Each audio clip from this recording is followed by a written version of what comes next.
Hello everyone, welcome সবাইকে। আজকে আপনাদেরকে দেখাবো, এই যে দেখেন, এটা হচ্ছে আমার স্প্রে মেশিন। হ্যাঁ, স্প্রে মেশিন।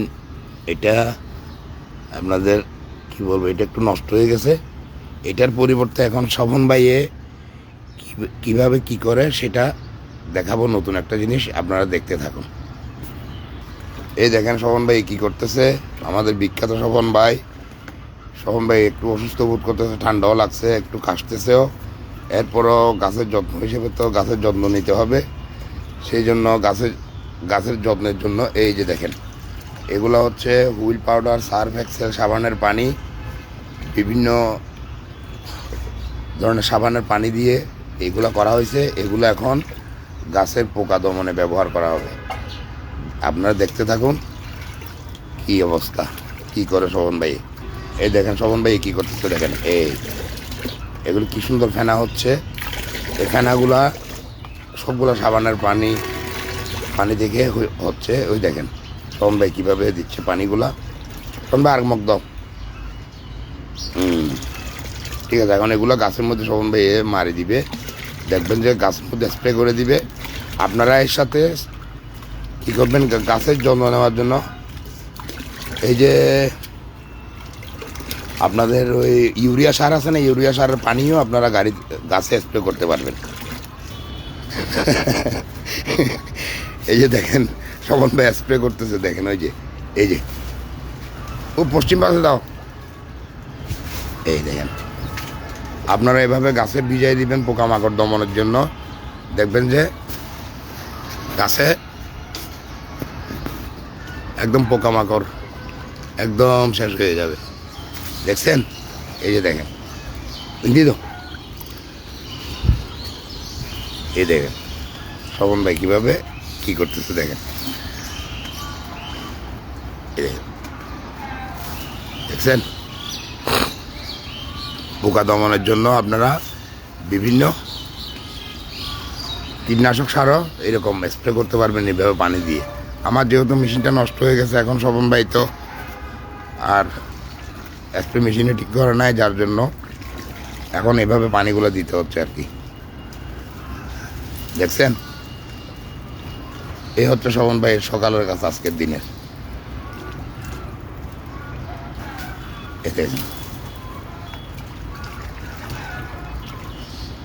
সব গাছ আপনারা এভাবে ভিজাই দিবেন সাবানের পানি, সার্ফ এক্সেলের পানি দিয়ে, শ্যাম্পুর পানি দিয়ে, দেখবেন যে আপনাদের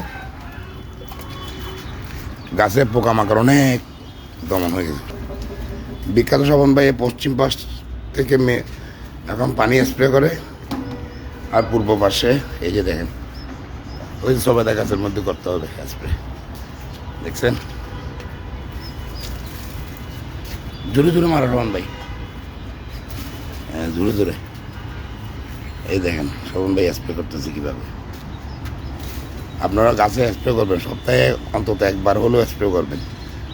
সপ্তাহে একবার স্প্রে করলে গাছটা পরিষ্কার থাকবে, ওখান থেকে পাতা বের হবে, কুশি বের হবে, মুকুল বের হবে। যদি গাছ পরিষ্কার থাকে ভালো, পোকামাকড়ের আক্রমণ থেকে আপনারা অনেকাংশে মুক্তি পাবেন। আর আপনাদেরকে আজকে আরেকটা গাছ দেখাই, দেখেন আপনাদের কার কার কাছে এই গাছ আছে দেখাবেন, বলবেন। এই যে দেখেন, এটা হচ্ছে আপনাদের কি বলবো, আজকে 5 বছর বয়স হয়েছে। এটা লালদিঘি পার আমাদের ওখানে বৃক্ষ মেলা থেকে নিছি। এটা হচ্ছে আপনাদের, হ্যাঁ এটা হচ্ছে এলাচি গাছ। দেখছেন, এই এলাচি, এইগুলো কোনটা কিভাবে কি করতে হয়, কি প্রসেসিং করে এখান থেকে ডালচিনি সরি, এটা হচ্ছে ডালচিনি গাছ। কিভাবে কি করে ডালচিনি নিতে হয় আমি জানি না, আপনারা যদি জানেন আমাকে একটু বলবেন। কিন্তু এটার বয়স 5 বছর হয়েছে, এই ফুল আসতেছে এভাবে। আবার ঢাল যেগুলো বের হয়, ঢালগুলো কিন্তু একদম অরিজিনালি, এই যে ঢালগুলা ওখানে যদি ওগুলো মরে যাওয়ার পরে দেখা গেছে কি এগুলো নিলে আপনার পুরাই ডালচিনি ডালচিনি, যে এখন এগুলো তো চিকন চিকন, তো এগুলা কোনটা কীভাবে কেমন করে হারভেস্ট করতে হয় সেটা আসলে আমি জানি না। আপনাদের কারো যদি সেভাবে জানা থাকে আমাকে দয়া করে একটু বলবেন। আর এটা হচ্ছে পেয়ারা গাছ, এটা বছর 2 বছর আগে একটু কেটে দিয়েছিলাম, জোপালো হয়ে গেছিলো, বাতাস বাতাস ধরতেছিল, তখন থেকে বোধহয় আমার সাথে রাগ করছে, আর পেয়ারা দিচ্ছে না। এমনি এদিকে একটা কিছুদিন আগে দেখছিলাম একটা মুকুল আসছে, এই তো একটা আসছে। তো এটা 2 বছর আগে কিন্তু একদম একদম কয়েকশো ধরতো এবং সুমিষ্ট বড় বড়, এই আর কি।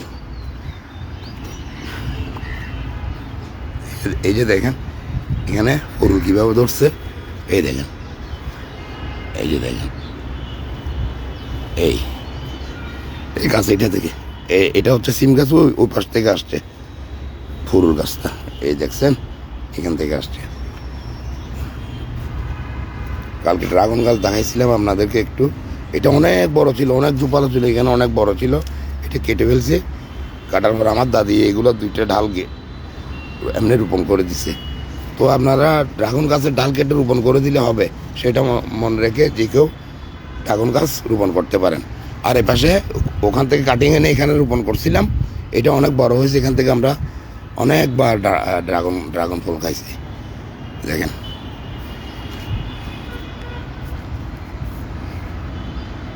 তো খোদা হাফেজ, ভালো থাকবেন সবাই, আসসালামু আলাইকুম।